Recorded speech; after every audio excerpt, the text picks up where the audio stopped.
मान के चलिए वैक्सीनेशन हमने करवा लिया, उसके बाद कुछ प्रॉब्लम्स होते हैं, जैसे कि जो इंजेक्शन जहाँ पर लगा है इंजेक्शन साइट पर दर्द होना, सूजन होना या हल्का फुल्का फीवर आना। तो इसके लिए क्या करें? तो सबसे पहला आपका जो कन्फ्यूजन होता है,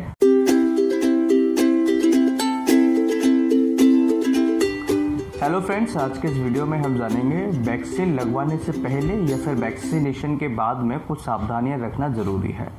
ऐसी कौन सी सावधानियां हैं जो हमें बहुत ध्यानपूर्वक समझने चाहिए, और अगर वैक्सीनेशन हमने करवा लिया है या वैक्सीनेशन के लिए हम जा रहे हैं तो कौन सी ऐसी प्रॉब्लम्स आपको हो सकती हैं जिनसे आपको अवगत कराना हमारी जिम्मेदारी है।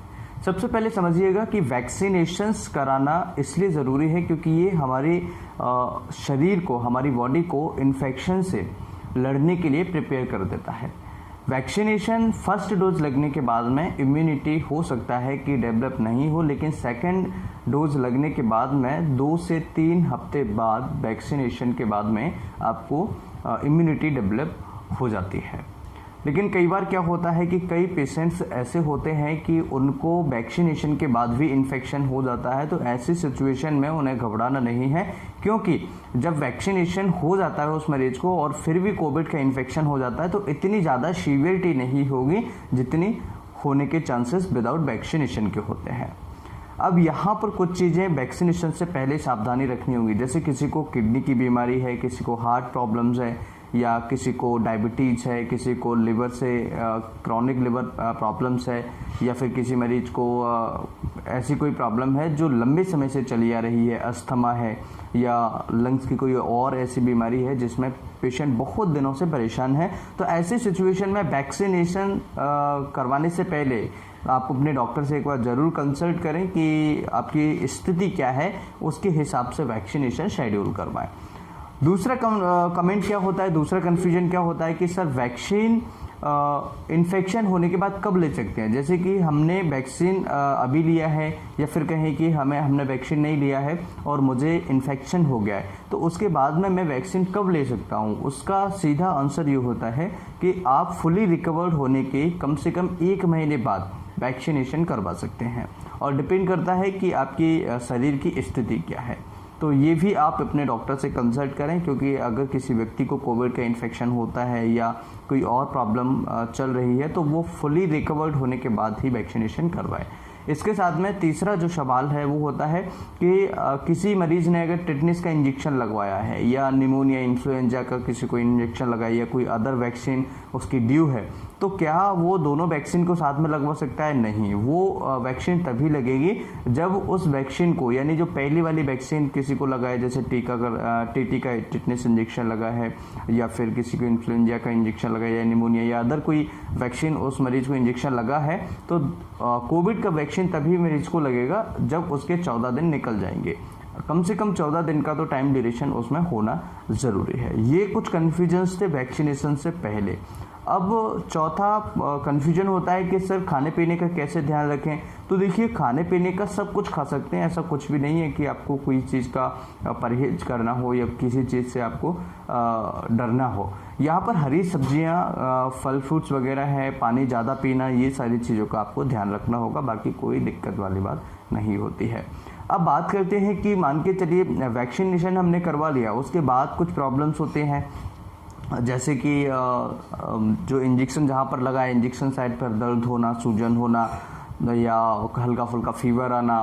तो इसके लिए क्या करें? तो सबसे पहला आपका जो कन्फ्यूजन होता है वो होता है कि अगर मरीज को इंजेक्शन साइट पर, यानी इंजेक्शन जिस हाथ में लगा है उस जगह पर उसको सूजन आ जाए या दर्द हो रहा हो, तो क्या करें? ऐसी सिचुएशन में मरीज को उसकी बर्फ़ से सेकाई कर सकते हैं, और उसमें कोई ज़्यादा दवाई खाने की ज़रूरत आपको पड़ती नहीं है। 2 या 3 दिन की ये दिक्कत हो सकती है, हल्की फुल्की सूजन या हल्का फुल्का दर्द 2 या 3 दिन के लिए हो सकता है, इसके बाद में ये ठीक हो जाएगा। तो ऐसी सिचुएशन में आप बर्फ़ की सेकाई या आइस पैक से ठीक कर सकते हैं, और साथ में आप इसमें पैरासीटामोल जो टैबलेट है, जो कि इंजेक्शन के वक्त ही दिया जाता है काफ़ी बार, तो ऐसी सिचुएशन में पैरासीटामोल से आप ठीक हो सकते हैं। इसमें कोई सी भी अदर मेडिसिन लेने की ज़रूरत आपको नहीं पड़ती है।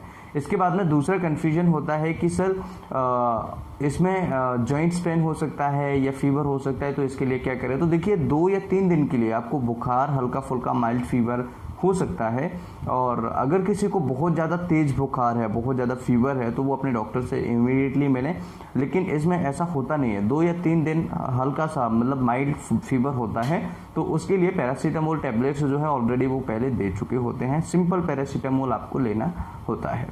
अब अगर बात करें कि वैक्सीनेशन के समय कुछ प्रॉब्लम्स हो जाए, जैसे कि कई बार क्या होता है, वैक्सीनेशन अभी पेशेंट को हुआ और उसके आधा घंटे बाद या 20 मिनट बाद उस मरीज को क्या हुआ, चक्कर आने लगे तेज, या मरीज एकदम से गिर जाता है या बेहोश हो जाता है, या उसको सीजर्स झटके आने लगते हैं, या उसको कोई और बड़ी समस्या हो जाती है। तो ऐसी सिचुएशन में तुरंत डॉक्टर के पास जाएं, इमीडिएटली डॉक्टर से मिलें और वैक्सीनेशन करवाने के तुरंत बाद घर पर ना आएँ। कम से कम 20 मिनट 30 मिनट तक आप वहाँ पर वेट करें, मतलब वेट करके आराम करें। कम से कम वैक्सीनेशन के 30 मिनट तक आपको वहाँ पर वैक्सीनेशन सेंटर पे आपको बैठना है या फिर वहाँ पर रुकना है, जिससे कि अगर कोई प्रॉब्लम होती भी है तो आपको इमीडिएटली हॉस्पिटल या मेडिकल ट्रीटमेंट जो है आसानी से मिल सके।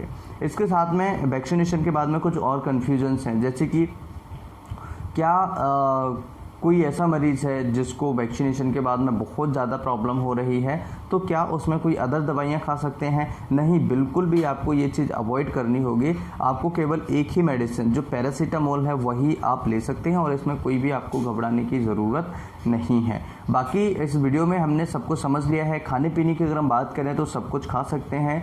पानी ज़्यादा से ज़्यादा पीने की कोशिश करें। अगर हार्ट के पेशेंट है या किडनी के पेशेंट है तो एक बार डॉक्टर से कंसल्ट करें कि हमें कितना पानी पीना है, देन उसके बाद ही आप अपनी क्वांटिटी जो है बढ़ाएं या कम करें।